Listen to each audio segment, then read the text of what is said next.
3 वर्ष के बाद में कार्तिकेय भगवान पधारे। मोर की सवारी करने वाले ने कैलाश पर मोर छोड़ दिया, उतरकर अपने माता पिता को तीर्थ प्रणाम करने के लिए पहुंचे। पार्वती की गोद में शुभ, शिव जी की गोद में लाभ खेल रहे हैं। कार्तिकेय भगवान ने यह दृश्य देखा, प्रणाम किया। कार्तिकेय भगवान ने जब यह दृश्य देखा, प्रणाम किया, तो अलग ही चिंतन करने लगे। कार्तिकेय भगवान को पहला प्रॉब्लम मालूम था कि शंकर भगवान अपनी जिद में मुझे पैदा कर गए, पार्वती ने गणेश कर लिया। तो कार्तिकेय को ऐसा लगा कि इन दोनों में फिर से झगड़ा हो गया, लगता एक एक और बना लिया इन्होंने तो अपना।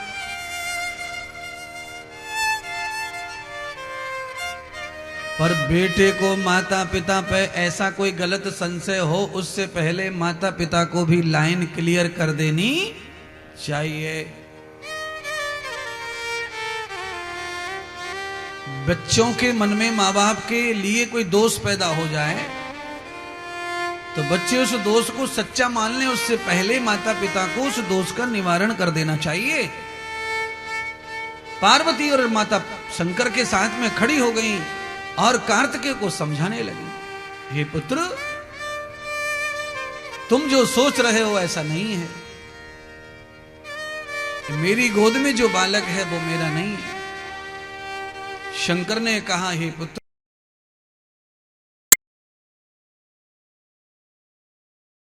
माता पिता धर्म संकट में हैं, ये जवाब नहीं दे पा रहे हैं भैया को, ये कह नहीं पा रहे हैं कि गणेश का विवाह हमने कर लिया है, उसके बालक हैं, डर रहे हैं क्योंकि बड़े कुंवारा है, छोटे का हो गया और बालक भी हो गए। तो माता पिता का धर्म संकट दूर करने के लिए दोनों पत्नियों को लेकर गणेश हाजिर हो गए सभा में। और मेरे परमात्मा आदि गणेश ने सारा कलेश समाप्त कर दिया। दोनों पत्नियों के साथ में कार्तिकेय भगवान के चरणों में लेट गए प्रणाम करने के लिए, दंडवत करने लगे और कहा, हे कार्तिकेय भैया, यह मेरी दोनों पत्नियां हैं, इनका विवाह मेरे साथ हो गया है। माता पिता की गोद में जो बालक हैं वो तुम्हारे भतीजे हैं, मेरे बालक हैं। और अब आप तीर्थ से आए हो तो आप हमारे लिए पुण्य आत्मा हो और आप बड़े भ्राता हो, पिता समान हो, इसलिए आप हम दोनों को ग्रस्त सफल होने के लिए तीर्थ फल प्रदान करो आशीर्वाद के रूप में।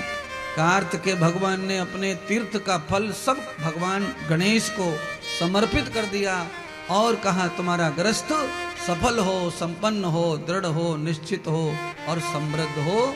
ऐसा कहते ही कार्तिकेय भगवान ने दिशा मंथन कर लिया, दिशा मोड़ ली अपने जीवन की। कार्तिकेय भगवान ने माता पिता को कहा, मां, हे पिताश्री, मैंने तीर्थ में 3 वर्ष में जो अनुभव किया है, उस अनुभव से मैं अब विवाह करने वाला नहीं हूं। अब मैं विवाह नहीं करूंगा। मैं गया तो था विवाह जल्दी हो जाए, उसके लिए मैंने तीर्थ नहाया, तीर्थ पूजा, संतों के दर्शन किए, सत्संग भी रास्ते में सुने। पर मैंने जो देखा दुनिया में घूमकर जानकर संसार को, तो मुझे लगा कि मुझे अब विवाह नहीं करना चाहिए। तो आपने अच्छा कर लिया कि गणेश का विवाह करके वंश वृद्धि कर दी। अब मुझे आज्ञा दीजिए कि मैं पूर्ण ब्रह्मचर्य के साथ आपका ध्यान करके ही मुक्ति को प्राप्त हो जाऊं।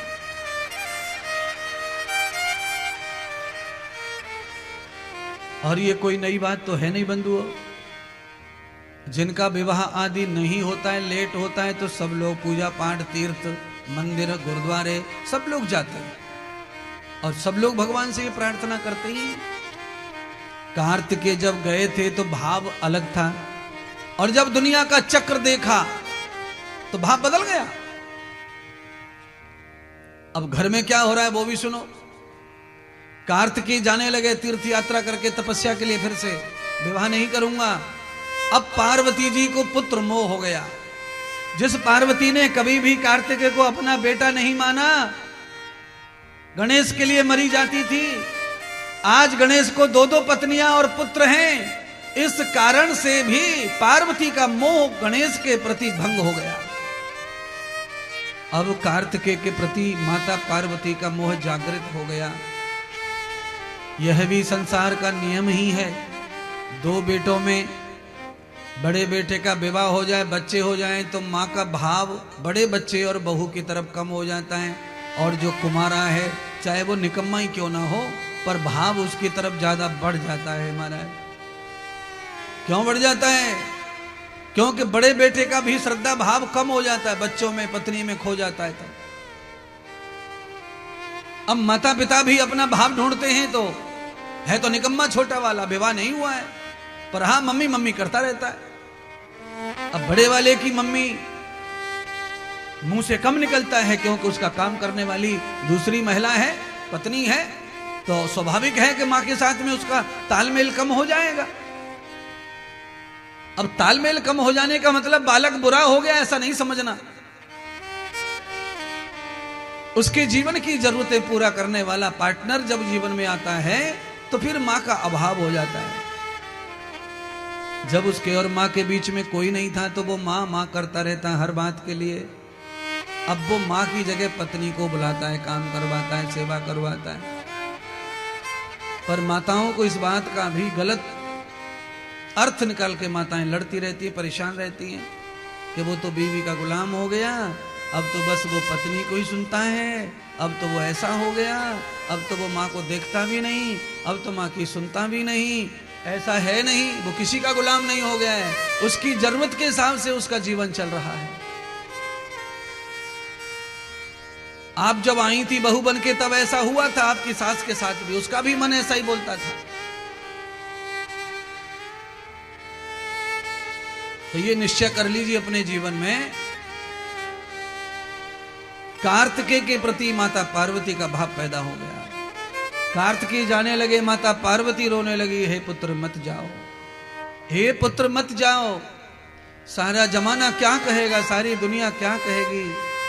अपने पुत्र गणेश का विवाह कर लिया, बच्चे कर लिए, नाती पोते हो गए, और बेचारे शंकर की जो बालक है कार्तिकेय, पार्वती ने उसका विवाह तक नहीं किया और उसे विवाह के सुख से वंचित रखा। इसलिए पार्वती दुनिया के ताइने से डर रही है और उसका मन खुद को भी खुद खा रहा है। अर्थात मैंने 2.5 घंटे पहले क्या कहा था, जरा कथा में सुनो, समझो, याद रखो। मैंने कहा था कि आदमी जब गलती करता है तो उसका जवाब तुम मत दो, लड़ो मत, भिड़ो मत, वह अपनी गलती पर खुद ही पछताने लगता है। अब पार्वती ये पछता रही हैं, रो रही हैं कि जमाना क्या कहेगा कि मैंने कार्तिकेय का विवाह नहीं किया और गणेश का विवाह किया। इस कारण कार्तिकेय घर छोड़ करके भाग गया जंगल में, दुनिया कारण कार्तिकेय घर छोड़ करके भाग गया जंगल में, दुनिया मुझे जीने नहीं देगी। इसलिए हे पुत्र कार्तिकेय लौट आओ, लौट आओ, मुझे माफ कर दो, तेरा विवाह कल कर देंगे, शाम को ही कर देंगे। कार्तिकेय कहने लगे, माँ अब मुझे विवाह करना नहीं है, इस माया प्रपंच में, इस फंदे में नहीं पड़ना है। मैंने महात्मा संतों के सत्संग से ये जान लिया, मैंने पतियों के गृहस्थ को भी जान लिया, मैंने लाखों गृहस्थियों को देखा तीर्थों में, पर कोई खुश नहीं लगा विवाह के बाद। इसलिए हे माँ मुझे मत इस गृहस्थ में डालो, मुझे तो आपका ध्यान और सेवा करने दो, आपकी सेवा के लिए तो कोई चाहिए, आप मुझे छोड़ दो, अपना मोह अपने नाती पोते में लगाओ, गणेश में लगाओ, रिद्धि सिद्धि में लगाओ, मुझे अब जाने दो। कार्तिकेय आगे आगे और पार्वती शंकर पीछे पीछे जंगल की ओर चल पड़े।